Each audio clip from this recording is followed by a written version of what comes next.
네, 여러분 안녕하세요. 윤리와 수상교사 홍민기입니다. 선생님 휴가가 길어지는 관계로 오늘도 여러분들을 영상으로 만나게 되어서 유감입니다. 그래도 열심히 강의를 할 테니까 여러분도 한번 잘 배워보길 바라겠습니다. 자, 아리스토텔레스라고 하는 인물입니다. 우리는 소크라테스도 배웠고 플라톤도 배웠습니다. 그리고 플라톤의 제자인 아리스토텔레스를 이번 시간에 배우는 거죠. 아리스토텔레스 또한 그의 스승 또 플라톤의 스승인 소크라테스만큼이나 위대하고 또한 서양 철학사에 엄청난 영향을 끼친 인물입니다. 일담으로 하나의 얘기로는 소크라테스가 아테네 시민들에 의해서 사형에 처해졌을 때 도망칠 수 있는 기회가 있었습니다. 아테네는 당시에 명예를 중시하는 사회였기 때문에 도망치는 경우에는 명예를 저버린 대신에 도망친 경우에는 어느 정도 그걸 받아줬다고 하는 것 같아요. 근데 그래서 소크라테스의 동료들이 도망치라고 할 때에도 소크라테스는 그것을 받아들이지 않고 이렇게 사형을 당합니다. 일단 소크라테스 자체가 아테네를 정말 사랑하는 아테네 시민이었기 때문에 그런 행위를 했던 것 같아요. 뿐만 아니라 소크라테스는 영혼 불멸을 믿었죠. 그렇기 때문에 사형에 대해서도 좀 흔쾌히 좀 받아들이는 모양이었습니다. 하지만 아리스토텔레스는 아테네 시민이 아니라 그 위에 있는 마케도니아라고 하는 다른 나라의 이방인이었어요. 아테네에서 이 말가 좀 미안하긴 한데 아테네에서 이제 대학을 운용하긴 했지만 그렇다고 해서 아테네의 시민으로 살아온 건 아니었던 거죠. 어디까지나 외국인이었습니다. 그런데 이 마케도니아가 아테네를 정복하는 일이 벌어져요. 그리고 아리스토텔레스의 스승이었던 알렉산더 대왕이 그 정복의 앞에 서 있었던 거죠. 그래서 알렉산더 대왕은 실제로 아리스토텔레스에게 리케이온이라고 하는 그런 대학에 도서관을 지어주는 등 후원을 하기도 합니다. 그러니까 사실 아테네 시민들 입장에서는 아리스토텔레스는 마치 우리로 따지면 경성제국대학 총장 같은 느낌이었던 것 같아요. 그래서 훗날 이제 알렉산더 대왕이 죽고 이제 아테네가 독립을 하게 되니까 역시나 아리스토텔레스는 사형을 받을 위기에 처합니다. 똑같은 상황에서 아리스토텔레스는 뒤도 안 돌아보고 도망칩니다. 근데 도망칠 때 그냥 도망치면은 멋이 없으니까 좀 멋있는 말을 하고 도망칩니다. 뭐라고 하냐면 아테네 시민들이요, 그대들이 두 번 다시는 철학에 두 번째 죄를 짓는 것을 나는 원하지 않는다 라고 하면서 도망을 칩니다. 이미 너희는 첫 번째 죄를 짓지 않았느냐, 나마저 죽인다는 건 두 번째 죄를 짓게 하는 거니까 내가 그게 싫어서 내가 떠난다, 이렇게 얘기를 하는 거죠.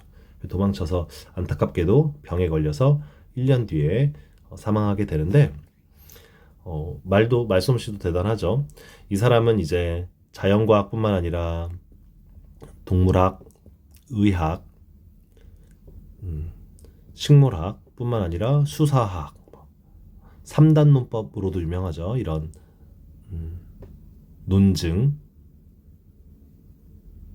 등 되게 굉장히 많은 분야를 다 정리한 인물입니다. 굉장히 많은 서양 사상의 이제 만학의 왕 뭐 이런 식으로도 표현이 되는 경우도 있는데 되게 뛰어난 천재였다라는 것을 기억하시면 되겠습니다. 자, 앞서 말한 것처럼 플라톤의 제자였죠. 아카데미아라고 하는 대학에서 20년간 배웠다라고 하는데 근데 플라톤에게 반기를 듭니다.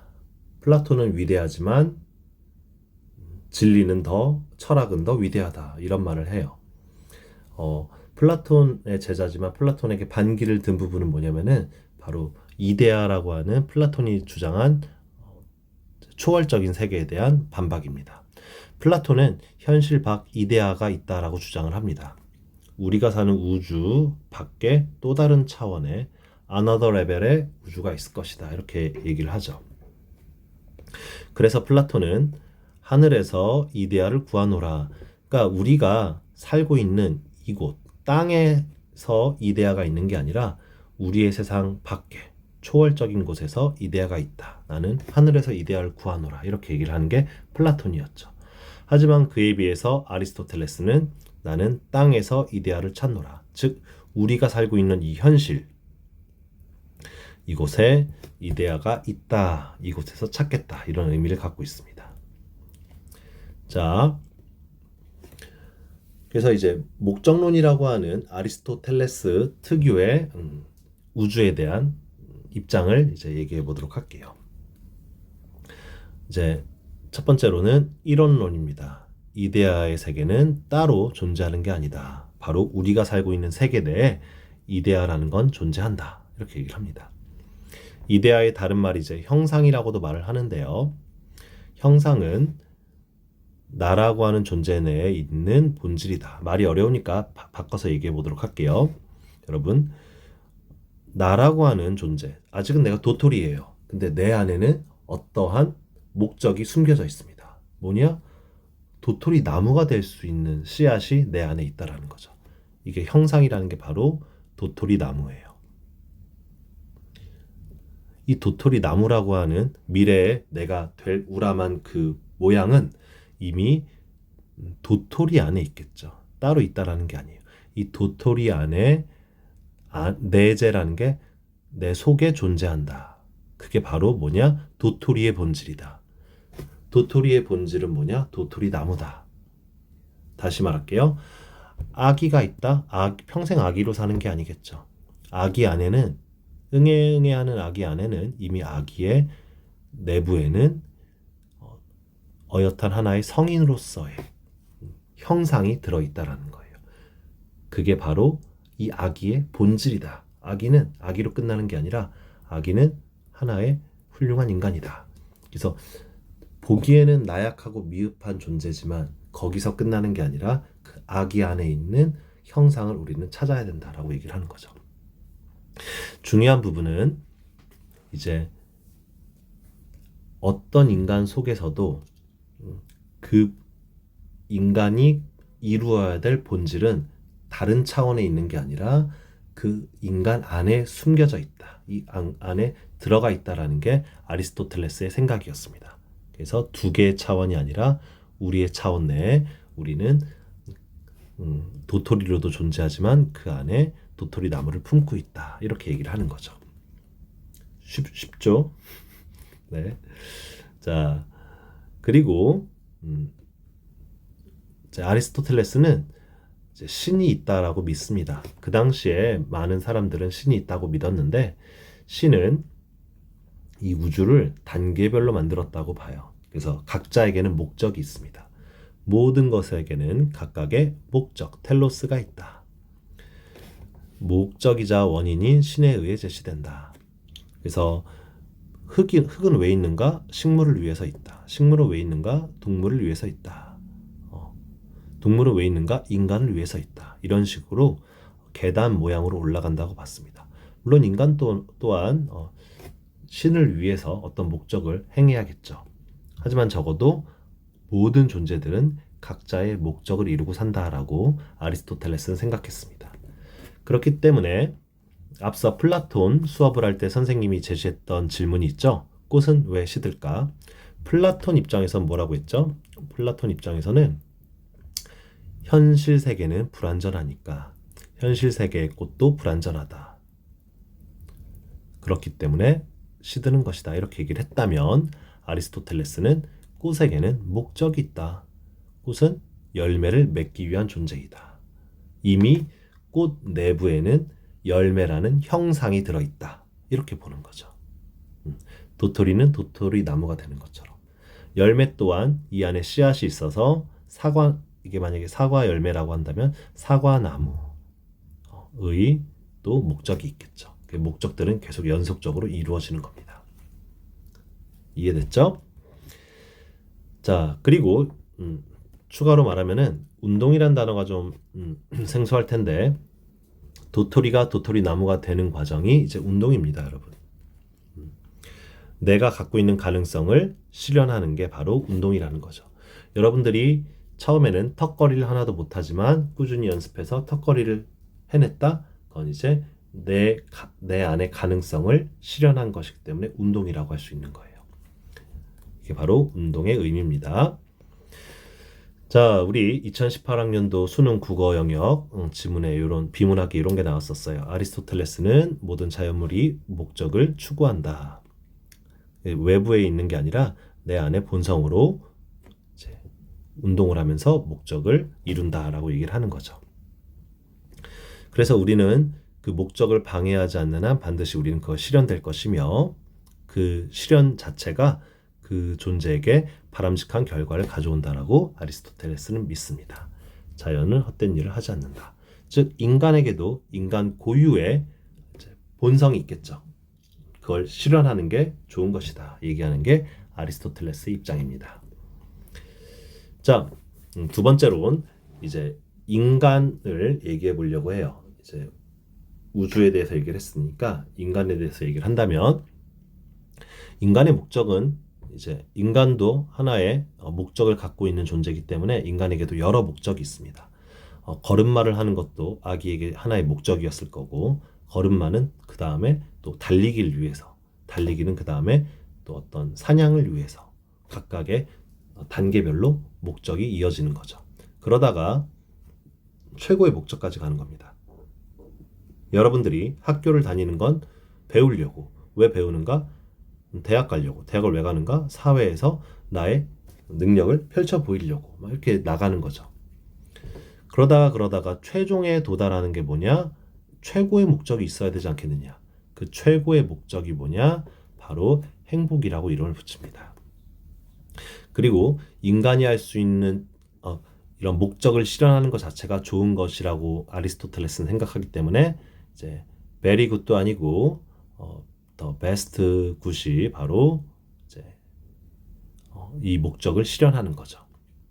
그래서 이러한 목적은 그때 뭐냐면은 우리가 번역으로는 행복이라고 했어요, 여러분. 근데 이제 해피가 아닙니다. 만족스러운 심리 상태 있잖아요. 해피니스 이런 나 지금 해피해 이런 해피가 아니다라고 써놨죠. 만족스러운 심리 상태가 아니라 앞서 계속 말했지만 우리의 최고의 목적으로 불려야 되는 거고 단순히 기분 좋다가 아니라 인간이 이루어야 될 궁극적 최고의 목적이 바로 행복이다라고 번역을 합니다. 이게 이제 좀 행복이란 번역이 조금 헷갈리게 할 수 있기 때문에 원문을 조금 읽어보면은 에우가 이제 굿이에요. 그리고 다이모니아가 이제 영혼입니다. 그 당시에 이제 그리스 사람들은 이제 행복이라고 하는 우리가 번역한 용어를 이제 가장 최고의 경지 이런 식으로 좀 이해하시면 될 것 같아요. 내 안에 있는 어떤 소울의 최고의 경지는 무엇인가? 그래서 이걸 우리나라 말로 번역을 하면은 우리 안에 있는 소울, 스피릿 뭐 이런 거 있죠. 정신의 활동입니다. 근데 그 활동이 좋은 거겠죠. 그러니까 잘 활동되고 있는 걸 말하는 거겠죠. 그래서 완전한 덕을 따르는 정신의 활동이라고 좀 길게 얘기를 합니다. 근데 이때 수능에서 이제 활동이라는 단어들을 가끔씩 언급하기도 하니까 선생님이 활동에 이제 노란색을 한번 쳐봤어요. 자, 그리고 계속 얘기를 해보도록 할게요. 앞서 완전한 덕 이런 얘기를 했었죠. 그래서 덕이란 단어도 얘기를 해보도록 하겠습니다. 덕이라는 것도 여러분 아랫대라고 얘기를 했었었는데 똑같습니다. 인간의 고유한 기능을 훌륭하게 수행하는 것. 그렇기 때문에 목적을 달성할 수 있는 거겠죠. 그래서 덕이라는 건 뭐냐? 엑셀런트다. 탁월합이다. 얘기를 합니다. 그래서 아리스토텔레스 또한 소크라테스와 플라톤으로 이어지는 지식을 이성을 강조하는 측면을 이어봤습니다. 그래서 인간의 고유한 기능인 이성을 탁월하게 발휘하여 활동하는 것, 또 활동이 나오죠. 활동하는 게 바로 뭐냐? 인간의 덕이다. 이렇게 얘기를 해요. 그러니까 결론은 뭐냐? 행복은 내가 이성을 잘 발휘해서 잘 살면 그게 행복이다. 이렇게 얘기를 할 수 있는 거겠죠. 그런데 소크라테스와 이제 차이점들이 나오기 시작합니다. 단순히 이성만 뛰어나면 소크라테스 입장이 돼요. 소크라테스는 지혜만 갖추면 잘 살 것이다 라고 얘기를 하죠. 하지만 아리스토텔레스는 진짜 훌륭한 덕 있는 사람이란 덕에 대해서 이론적 지혜뿐만 아니라 이러한 지혜에 따라서 실천할 수 있는 충분한 의지를 가지고 지속적으로 실천한 사람이다. 이렇게 얘기를 하는데 그게 이제 그 밑에 정리가 되어 있죠. 동그라미 1, 2, 3으로 되어 있습니다. 최고의 선이 무엇인가에 대한 정확한 암이 있고, 그쵸? 그 다음 이를 실천하고자 하는 의지도 있고, 그리고 암과 의지만 있으면 뭐하니? 계속해서 지속적으로 실천하는 거. 한 번 실천하는 게 아니라 지속적인이 중요합니다, 여러분. 아리스토텔레스가 한 말 중에 이런 말 있죠. 여러분들이 알고 있는 말. 한 마리 제비가 왔다 하여 봄이 오는 게 아니다. 이렇게 얘기를 합니다. 한 번 여러분들이 운동을 했다고 해서 여러분들이 운동을 잘하는 게 아니고 한 번 책을 펴고 공부를 해서 벼락치기를 했다고 해서 여러분들이 성적이 좋아질 수는 없는 거죠. 지혜를 얻었다 할 수 없습니다. 끊임없는 지속적 실천이 중요하죠.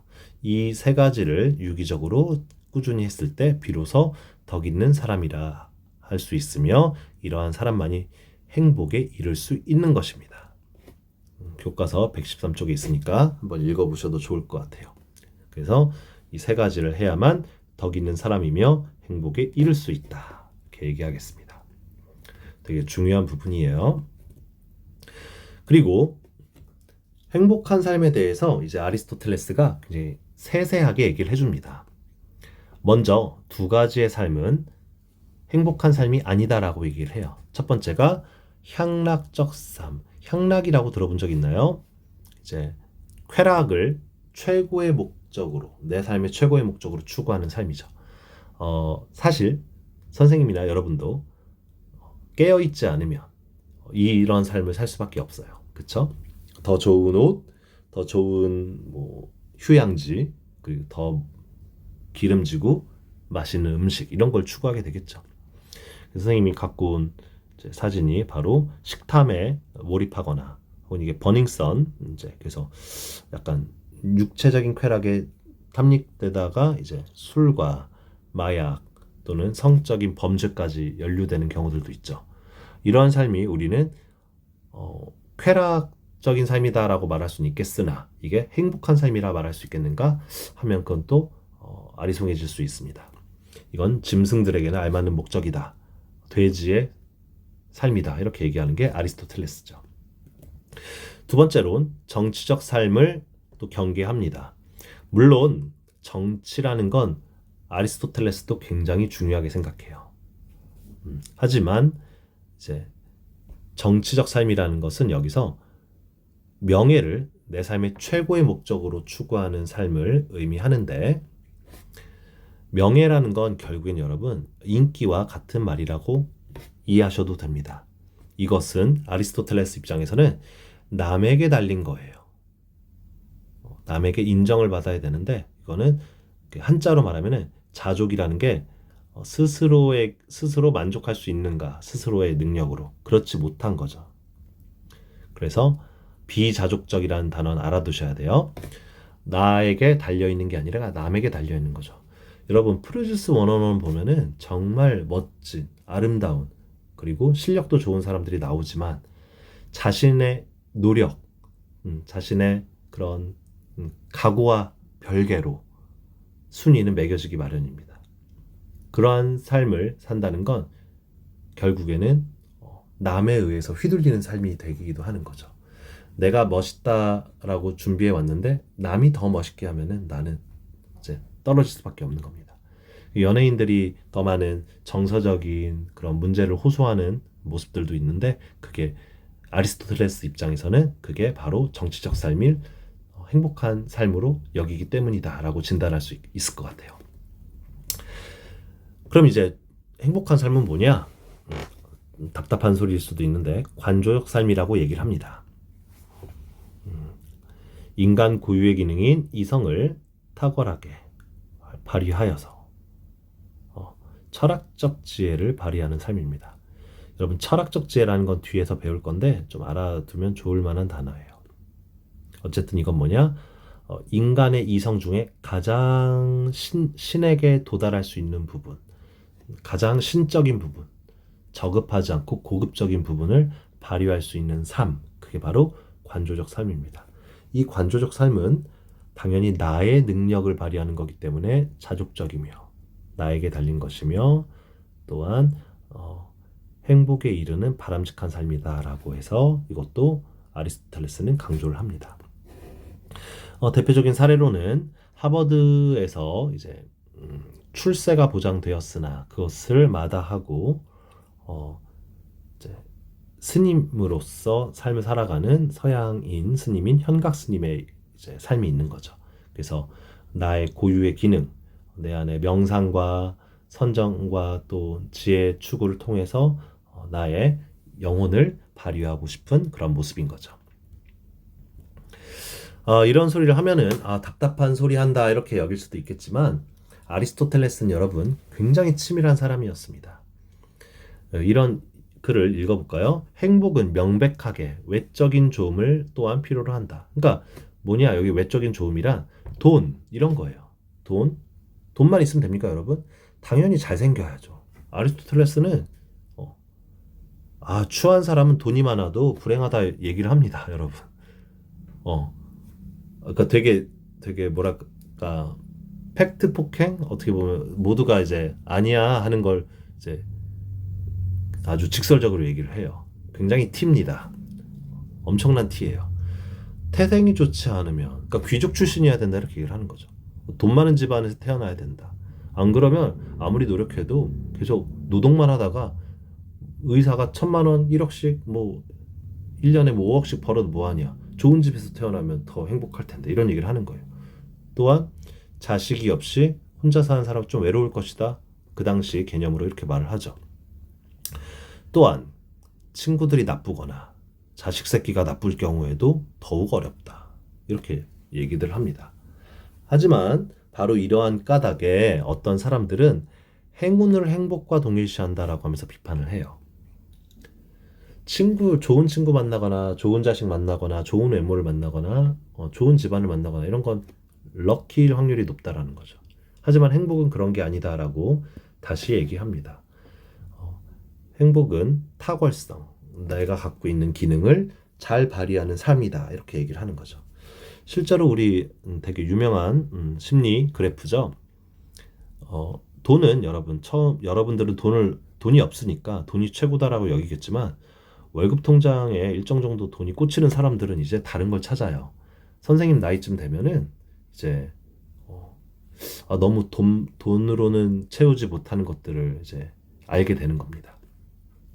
돈이 처음에 없을 때에는 돈이 필요하다는 건 아리스토텔레스도 얘기를 하지만 그럼 돈만 계속 벌게 되면은 계속 이 그래프가 올라가야 될 텐데 어느 순간부터 꺾인단 말이에요.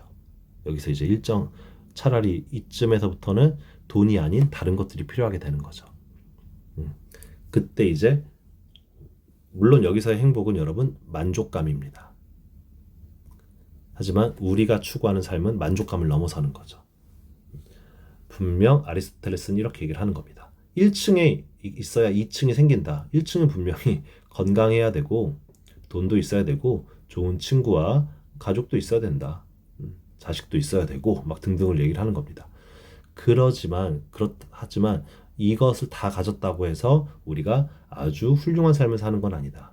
우리가 갖고 있는 우리 안에 기능, 목적, 그걸 실현하는 삶, 행복한 삶에는 플러스 알파가 필요하다. 이렇게 얘기를 하는 거죠. 그러면 향락적 삶, 쾌락은 우리가 버려야 되는 겁니까? 말이 안 되지 않습니까? 얘기를 하죠. 여기서도 굉장히 또 뛰어난 통찰을 얘기를 해요. 즐거움 좋은 거지. 쾌락은 좋은 건데 즐거움은 목적이 아니다. 즐거움은 부산물이다. 부산물이 뭐예요? 우리가 A를 추구하면서 그냥 뒤따라 나오는 거예요. B가 나오는 거죠. 자동차가 달리면 부릉부릉 매연가스가 나오잖아요. 매연가스는 부산물이에요. 이렇게 보면 좀 나쁜 것 같지만 좋은 부산물이죠. 즐거움은. 뭐냐? 우리가 즐거우려고 운동하느냐 운동하니까 즐겁냐 이런 질문을 할 수가 있습니다. 즐거우려고 운동해요 하는 사람은 이미 운동에 중독된 사람인 거예요. 이미 그 인터넷 용어로 헬창인 거죠. 아, 즐거워. 그래서 빨리 나는 쇠질하러 가야지 이러면 이미 이 사람은 정상인의 범위를 넘어선 거죠. 그래서 우리는 그냥 살기 위해서 운동을 합니다. 아, 이대로 가다가는 바람에도 부러질 거야. 그래서 나는 팔다리를 두껍게 하려고 운동을 하러 가야지, 뱃살을 빼야지 하면서 갔는데 낑낑대고서 힘들어 하는데 하고 났더니 아, 보람차, 즐거워, 선우가 있다라는 거죠. 어디까지나 쾌락은, 즐거움은 부산물이다. 그리고 되게 중요한 구절이 있는데 뭐냐면은 행복은 어떻게 행복이라고 알 수 있느냐? 행복한 존재, 즉 에우다이모니아를 실현한 존재는 즐거움이 동반된다. 이렇게 얘기를 합니다. 즉 우리가 관조적 삶을 사는 사람은 어떠냐? 현각스님이 어떠냐? 괴로운 사람이냐? 아니다. 즐거운 사람이다. 즐거움이 찾아오는 사람이다. 라고 보는 거예요. 그래서 즐거움이라는 것도 행복의 이제 마지막에 이렇게 끼어 들어오는 행복한 삶, 행복한 존재에게 마지막에 찾아오는 손님이 되는 겁니다. 자, 일단 여러분들 오늘 수업은 여기까지 한번 나가고 그 뒤에 그 다음 수업을 이어서 진행해 보도록 할게요. 수고했습니다.